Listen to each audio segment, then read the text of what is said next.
Hi, super nice morning to be with you talking about consciousness. So waking up, becoming more conscious, living a life that you deserve, filled with happiness and bliss, and actually to live in this moment your life rather than fearing about the future or worrying about things that might never happen, right? Which is a very common thing that everyone does, but you don't have to.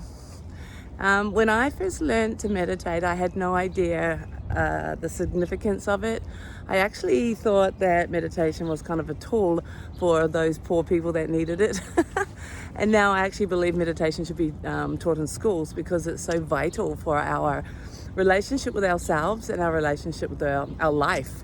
So really, meditation should change its name to life coaching or something more cool, because I think the word meditation is probably, I don't know, a lot of people have judgments about it, don't they? So anyway, instead of talking about what it should be called, let's talk about what it does. And if I really think it should be called life coaching, why?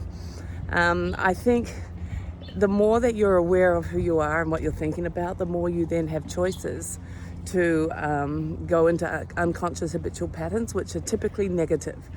So for a lot of people, the anger, the depression, the anxiety that they feel is based on their thinking, and they don't know that. They think that they are just depressed because I'm just an angry person. It's not my fault, or it is my fault. I'm a highly anxious person. It's just who I am. And you know what? Fair enough.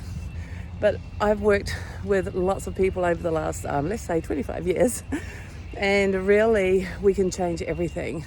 We might fall back into old patterns, but we have the ability to move beyond them. And that's what's really cool, is realizing that you're not actually, trapped in that. There's a comment that actually my husband made a long time ago and wrote an article about, and it was called The Way Out. And I love that because a lot of people feel like they don't have a way out. I'm trapped in this negative feeling. There's this feeling of doom and gloom every morning that I wake up. I'm just scared of people when I walk into stores, you know. And when you hear comments like that and you really do believe there is a way out, it's really kind of sad to know that people get caught in this so deeply that they really believe that there's no hope for them. And then that becomes their existence, right?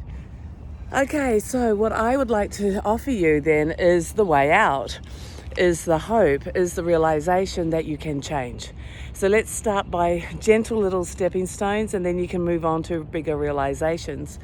So the first stepping stone is realizing that is what you're thinking about. Just start to become conscious of what you're thinking.